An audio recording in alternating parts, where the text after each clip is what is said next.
Değerli kardeşlerim, değerli dostlar, 18 Zilhicce günü malumunuzdur.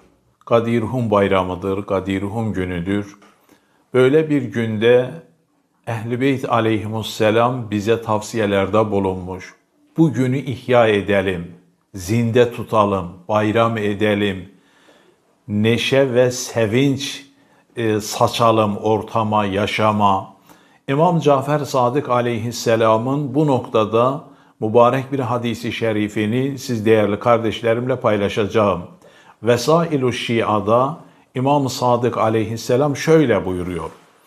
Buyuruyor ki vel emelu fih ya'dilu semanine şehren. Öncelikle bunu bilin. Gadir-Hum günü yapılan bir amel 80 ayda yapılan amele eşittir.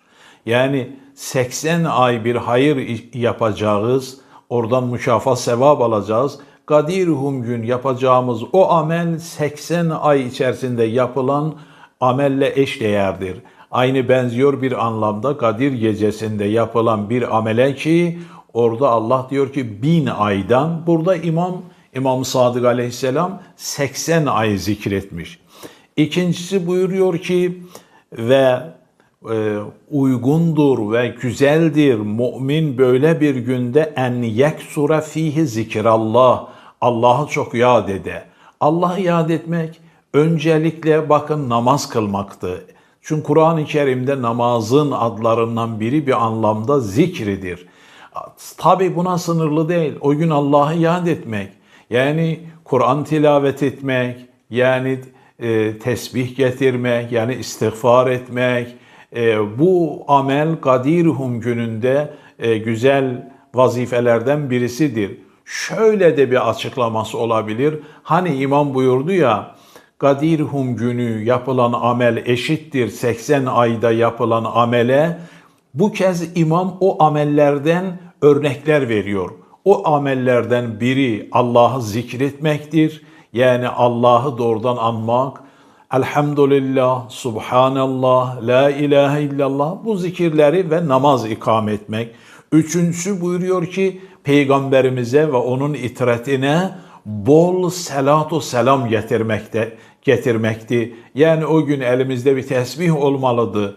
Biz de Muhammed ve Ali Muhammed'e bağlıyız. Onların marifetinde, muhabbetinde yaşıyoruz. Onların itaatındayız. Peygamberimizin bu müjdeli gününü, bu müjdesini kutluyoruz. Beyat ediyoruz Peygamberimize bu müjdesiyle. İmam-ı Ali'ye beyat ediyoruz imamet ve velayetinde. Bunun için selatu selam getirmek, yani onlara kalbi, ruhu, ameli olarak bağlılığımızı bu şekilde ilan etmek. Dördüncü olarak da imam şöyle buyuruyor. O gün insan kendi ailesine, çoluk çocuğuna bir sevinç yaşatmasıdır. Sevinç neyle olur? Bir kutlama yapıyorsun, bir pasta kesiyorsun, ne bileyim bir farklı yerde gidip bir yemek yiyorsun, tatlı dağıtıyorsun. Onun için bu günü, yani Gadir-Hum gününü bir Ehl-i Beyt müntesebi olarak, bir Ehl-i Beyt izleyeni olarak en güzel şekilde anmamız ve ihya etmemiz Ehl-i Beyt'in bize tavsiyesidir. O gün birbirimize tebrik demek, yani açıp birbirimizi kutlamak doğrudan. Bugün Gadir-Hum'du. Gadir-Hum'un kutlandığı programları ciddi olarak ihya etmek, Gadir-Hum adına evimizde arkadaşlarımızla bir ortam hazırlamak, bir araya gelmek ve o günün mutluluğunu yaşamak, çoluk çocuğa o gün özellikle o günü zikretmek, çocuklarınıza bir hediye alsanız, bugün biliyor musun hangi gündü? İmam-ı Ali'nin velayete Allah tarafından tayin olduğu gündü. Peygamberimiz bugün ilan etmiştir. Onun için bu bayramın sevinci olarak kızım veya oğlum bu hediyeyi senin için almışım. Bu doğrudan bu hediye ile birlikte kalıcı olarak bu hakikati, bu gerçeği ihya etmekti. Allah hepimizi doğrudan yaşamın her noktasında Peygamberimize ve Ehl-i Beyt'e tabi olarak dinimizi, değerlerimizi yaşayan ve yaşatan gerçek müminlerden karar kılsın. Allah'ın emanında kalın.